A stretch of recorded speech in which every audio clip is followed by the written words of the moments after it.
Bismillahirrahmanirrahim. Assalamualaikum warahmatullahi wabarakatuh. Apa kabar anak-anak ustazah? Semoga kita semua dalam keadaan sehat walafiat ya. Amin. Allahumma amin. Nah, kali ini kita akan belajar ilmu pengetahuan sosial. Baiklah, sebelum kita mulai pelajaran, marilah kita sama-sama mengucapkan basmalah. Bismillahirrahmanirrahim.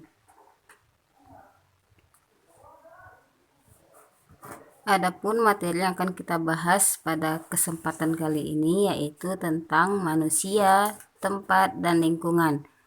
Yang lebih rincinya mengenai ruang dan interaksi antar ruang.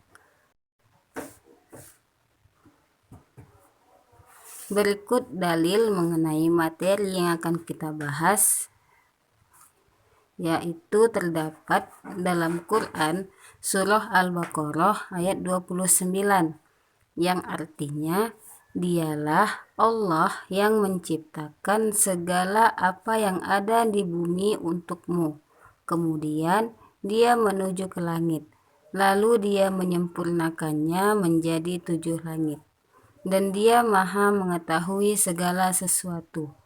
Quran Surah Al-Baqarah ayat 29. Oke, kita masuki materi kita.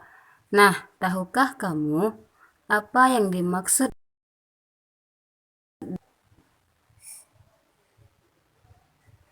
Oke, ruang adalah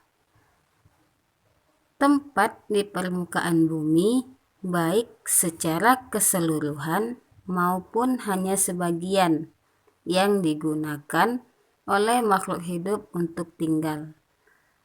Ruang tidak hanya sebatas udara yang bersentuhan dengan permukaan bumi, tetapi juga lapisan atmosfer terbawah yang mempengaruhi permukaan bumi.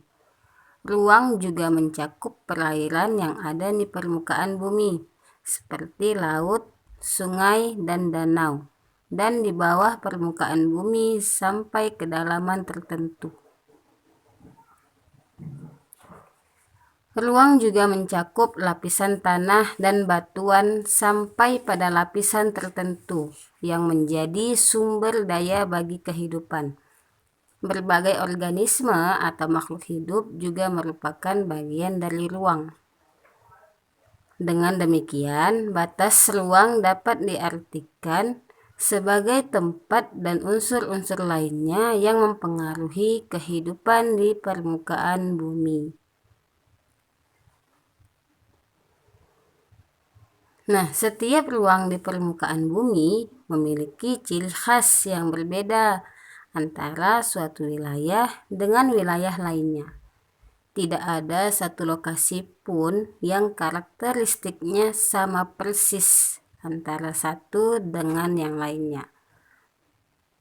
Nah, karakter kemudian menciptakan keterkaitan antar ruang di permukaan bumi. Indonesia sebagai suatu wilayah di permukaan bumi juga memiliki karakteristik ruang tersendiri yang berbeda dengan wilayah lainnya.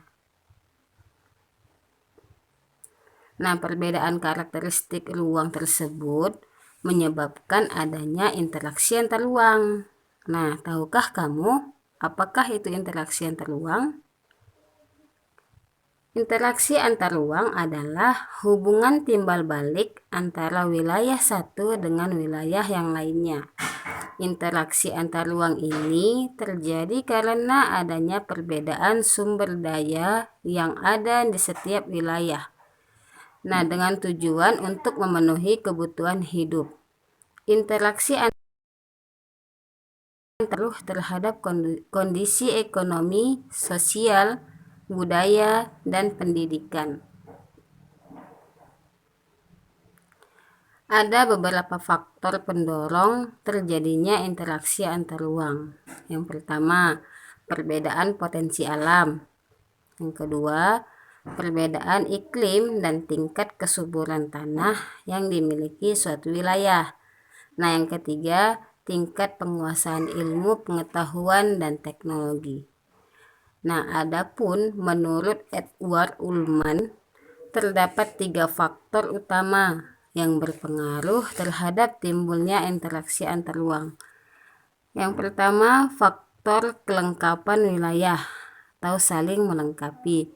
Yang kedua, kesempatan intervensi. Dan yang ketiga, transfer. Nah, itulah materi. Misalnya, wilayah pegunungan biasanya menghasilkan sayuran, sedangkan wilayah pesisir menghasilkan ikan laut. Nah, penduduk wilayah pesisir membutuhkan sayuran dari wilayah pegunungan, dan sebaliknya, penduduk wilayah pegunungan juga membutuhkan ikan dari wilayah pesisir. Sehingga terjadilah interaksi kedua wilayah tersebut melalui perdagangan. Itulah materi kita pada kesempatan kali ini. Selanjutnya, berikut ini adalah tugas yang harus kalian kerjakan.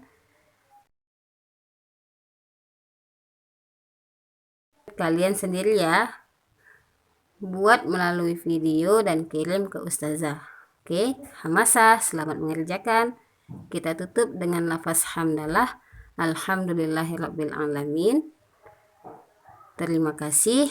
Wassalamualaikum warahmatullahi wabarakatuh.